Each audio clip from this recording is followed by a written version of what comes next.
Hello and welcome to another Galactic Historian short. My name is Paul Shelley, and this is a shorter take on the lore of sci-fi and space content. This week, we're talking about the planet-sized city in the Star Citizen universe and the company that owns it, ArcCorp. ArcCorp was founded in 2687 as a startup exploration company by a group of friends with little more than an old Zeus and a Storall hangar. The friends hoped to get bounty money from the UEE for discovering jump points. Unfortunately, because of the turmoils of the 2690s, the arrival of the Vanduul clan in Orion, and the transition of power to the young Samuel Mezer, among other issues, caused many problems. This, combined with a relatively low success, only getting credit for one jump point discovery, nearly destroyed the young company. ArcCorp managed to survive by transitioning to mining. At this point, called ArcCorp Mining Consortium, their discoveries of large deposits of minerals in various systems had led them to focus more on acquiring and selling mineral rights, as well as setting up mining operations like the ArcCorp Mining 141 on CRUSADER's moon of Daymar. This change skyrocketed their small startup to become one of the most profitable companies in the entire galaxy. As the company rapidly expanded in the 28th century, it branched out further, not simply selling mineral rights, but rights to whole planets for settling. They created a close working relationship with the massive terraforming conglomerate BCK, offering ready-made habitable planets for the highest bidder. However, when the terraforming market dried up and the drive to push the frontier slowed, ArcCorp acquired BCK through some shady dealings, accusing the CEO of malfeasance to oust them, and ending up absorbing the terraforming company using a hostile takeover. This allowed ArcCorp to be the only company able to buy inhospitable worlds, flip them into terraformed ones, and sell them wholesale. They further diversified their holdings when ArcCorp bought a struggling engine manufacturer named Novolite. This company was not doing well in sales, but a peek into their tech made ArcCorp buy the struggling company outright. Most thought this was a mistake, some kind of misunderstood memo that caused the then terraforming and settlement company to buy an engine manufacturer. But, with the guidance of ArcCorp, Novolite was profitable within 6 months. And within 5 years, they were the leading manufacturer for capital-class ship engines.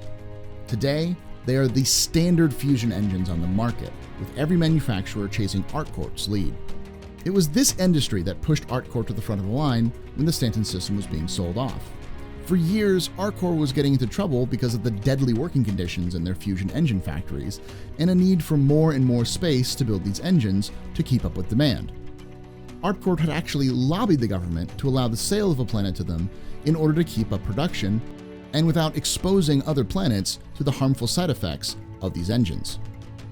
ArcCorp would help negotiate the sale with 3 other major companies that now call Stanton home: Hurston, CRUSADER, and Microtech, and also land themselves their own planet. Stanton 3, now called ArcCorp after its owners, is one massive city. Not every square inch of the planet is covered, but most of the planet is one large cityscape.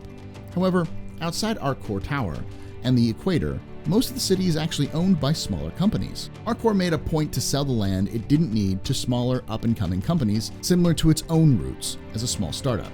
The equator of the planet is rimmed with massive factories dedicated to making the ever-popular Novolite fusion engines. In fact, these factories have become a bit of a tourist attraction due to the popularity of the Novolite brand. So, ArcCorp has set up mock factories on the planet, staffed by holograms, to show the processes they take to make the engines.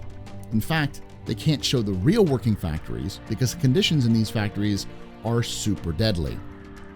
Many of those who work for ArcCorp fall ill and die due to their exposure to dangerous chemicals or workplace accidents. The suicide rate for employees is very high as well, due to the nature of ArcCorp being a company town. Most workers live in company-owned apartments, eat at company-owned restaurants, shop at company-owned stores, and are buried in company-owned ground. While ArcCorp calls it job security, others call it indentured servitude. As a result, ArcCorp is often in competition with Hurston Dynamics for the quote-unquote worst company in the verse, run by Kaizen, a popular news segment in the UAE. Despite the poor reputation, the company still is regarded as one of the best and more reliable manufacturers in the verse. And the status of the planet being totally developed in less than 50 years has prompted Xi'an observers to compare the planet to their own factory worlds. These are planets entirely dedicated to production that lie within Xi'an space. It is also known as a planet with everything you might need, with a thriving economy diversified with hundreds of different companies selling everything from foodstuffs to rocket launchers, especially in the main hub for commerce, Area 18. So the next time you need something quick, you might want to pop over to ArcCorp. Chances are, they got what you need. Thanks for watching this short look at ArcCorp. If you enjoy this, please subscribe, leave a like, and discuss this and other lore topics in the comments below. Consider supporting Galactic Historian on Patreon. For as low as $5 a month, you can help make videos like these come to life. With your help, we can grow the channel and get more people in the know about the lore of Star Citizen and other universes. Until next time, remember, ex historia ad astra.